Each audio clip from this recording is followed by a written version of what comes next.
السلام علیکم دوستو، آج ایک نئی پوڈ کاسٹ کے ساتھ، ایک نئی شخصیت کے ساتھ، ایک ایسی شخصیت کے ساتھ کہ جب باتیں کرے تو وہ کہتے ہیں نا کہ بولے تو باتوں سے خوشبو آئے، اور ہمیشہ سے ایک مینٹور کا درجہ رکھتے ہیں۔ زراعت کی بات ہو، ثقافت کی بات ہو، معیشت کی بات ہو، ساؤتھ پنجاب کے حقوق کی بات ہو، ساؤتھ پنجاب کے وسیب کے رائٹس کی بات ہو، تو اللہ نے ان کو بہت بہت نالج، بہت ویژن دیا ہے۔ جہاں سے عبدالعالی بھائی بہت شکریہ، thank you very much for joining اس۔ آپ کی بڑی محبت۔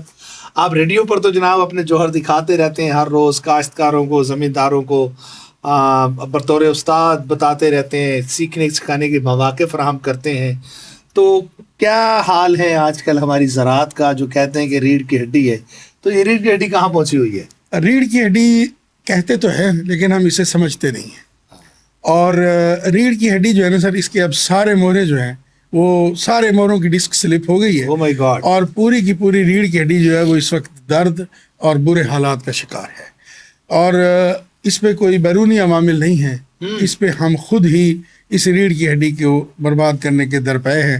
اور اللہ تعالیٰ ہمیں شعور دے، اللہ تعالیٰ ہمیں اتنی عقل سلیم عطا فرمائے کہ ہم اگر زراعت کو ریڑھ کی ہڈی سمجھتے ہیں تو پھر اس ریڑھ کی ہڈی کی حفاظت بھی کریں۔ نہیں تو اس کی توڑ پھوڑ میں، اس کے ڈسک کے مہرے سرکانے میں کس کا زیادہ ہاتھ ہے؟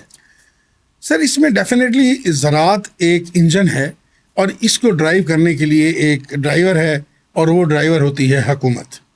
حکومت نے اس زراعت کو ڈرائیو کرنا ہوتا ہے، کیونکہ یہ آپ اور کسی بھی شعبے میں چلے جائیں، وہاں آپ اوور نائٹ فیصلہ کر سکتے ہیں، آج شام کو آپ فیصلہ کریں، صبح آپ نافذ کر سکتے ہیں، لیکن زراعت میں آپ کوئی بھی فیصلہ اچھا یا برا کریں گے تو اس کا جو پھر اس کو ریوائز کرنے کا موقع وہ سال بعد آئے گا۔ ایک سال تک آپ اس پہیے کو گھمائیں گے تو یہ زراعت کا چلے گا۔ دوسری اہم بات یہ ہے کہ زراعت کے حوالے سے جو پالیسیاں ہیں وہ آپ ایک سال یا 2 سال کے لیے کبھی بھی نہیں بنا سکتے۔ زرعی پالیسیاں ہمیشہ 5 اور 10 سال کی بنتی ہیں، بلکہ جو ترقی یافتہ ممالک ہیں وہاں زرعی پالیسیاں 25 سال کی بنتی ہیں، تب جا کر زراعت کا پہیہ اپنی پوری رفتار سے گھومتا ہے۔ جیسے آسٹریلیا میں 1912 میں انہوں نے پانی کی ایک پالیسی بنائی جو آج 100 سال سے اوپر ہو گئے، آج تک انہوں نے چھیڑی نہیں ہے۔ اسے کہتے ہیں پالیسی بنانا۔ ہاں، لیکن آپ جب پالیسی کی بات کرتے ہیں، لیجسلیشن کی بات کرتے ہیں، تو آپ کی جو اسمبلیاں ہیں اس میں تو بڑے بڑے زمیندار بیٹھے ہوئے ہیں جو ووٹ لے کر اپنی زمینوں سے، زمیندار ووٹ لے کر اسمبلیوں میں جاتے ہیں۔ کیا وہ اسمبلیوں میں خاطر خواہ نتائج نہیں دے رہے؟ سر بات یہ ہے کہ جو ہمارے بھائی، ہمارے جو ایم این ایز حضرات جو منتخب ہو کے اسمبلی تک پہنچتے ہیں، وہ در حقیقت وہ ذمہ دار ہی نہیں ہیں۔ یہ مسئلہ ہے کاشتکار کا۔ کاشتکار اور ذمہ دار میں فرق محسوس کریں، تب آپ کو پتہ چلے گا کہ ذمہ دار کون ہوتا ہے۔ وہ ہوتا ہے جس نے 50 روپے مستاجریوں پہ دے رکھے ہیں اور ان کو اس کی فکس آمدنی آ رہی ہے۔ مظلوم تو وہ ہے جو ان سے مستاجری لے کے کاشت کر رہا ہے، اور جس کے گھر کے کپڑے بھی اب بک گئے ہیں، جس کے جانور، بیل، ٹریکٹر بھی بک گئے ہیں، لیکن مستاجر کو تو پیسے وہ پورے دے رہے ہیں۔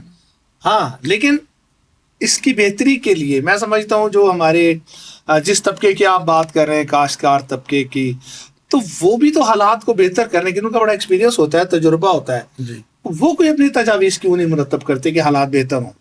سر اس میں اگر آپ تھوڑا سا ہسٹری میں جائیں تو 1970 تک ہمارے ہاں جو ایک پالیسی رہی، یا ایک اوور آل ہمارا جو ایک حکومتی ڈھانچہ رہا، کہ اس میں ہمارا جو وزیر اعلیٰ پنجاب جو بھی ہوتا تھا وہ ایک ایگرو بیسڈ آدمی ہوتا تھا، کیونکہ پنجاب زرعی، آپ چاہے ممتاز دولتانہ صاحب کو لے لیں، مصطفیٰ اکھر صاحب کو لے لیں، نواب صادق قریشی کو لے لیں، اس سے پہلے بھی جتنے وزیر اعلیٰ آئے، آپ سردار سکندر حیات سے لے لیں، آپ ہسٹری میں چلے جائیں، جو بھی لوگ آئے وہ سب ذمہ دار ہیں۔ لیکن 1985 کے بعد یہ ایک ڈاکٹرائن چینج ہوا، یہ ایک نظریاتی طور پر چینج ہوا کہ پنجاب کو اب انڈسٹریلائزڈ لوگ لیڈ کریں گے۔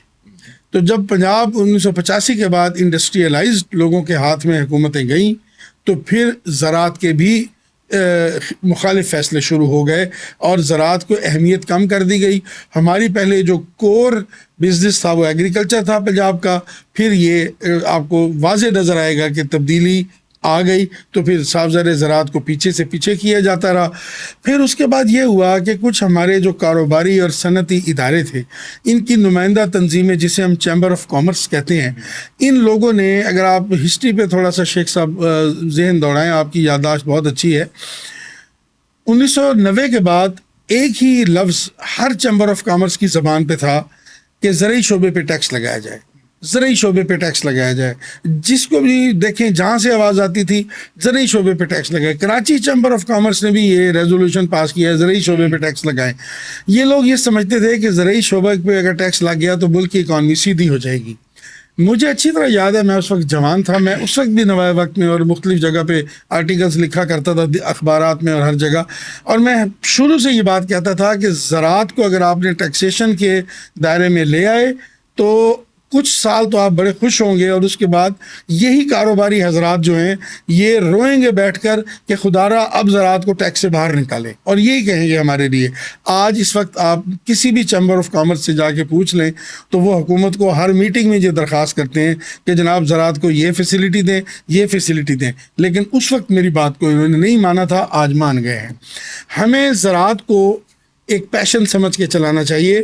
آپ کے سامنے دنیا میں بہترین زراعت موجود ہیں، امریکہ کی زراعت موجود ہے، آسٹریلیا کی زراعت موجود ہے، جرمنی کی زراعت موجود ہے، روس کی زراعت موجود ہے، ہماری جو ازبیکستان اور سینٹرل ایشین اسٹیٹس ہیں ان کی زراعت موجود ہے. ان تمام جگہ اگر آپ ایک تجزیہ کریں تو وہاں زرعی شعبے کو ہمیشہ سپورٹ کیا جاتا ہے.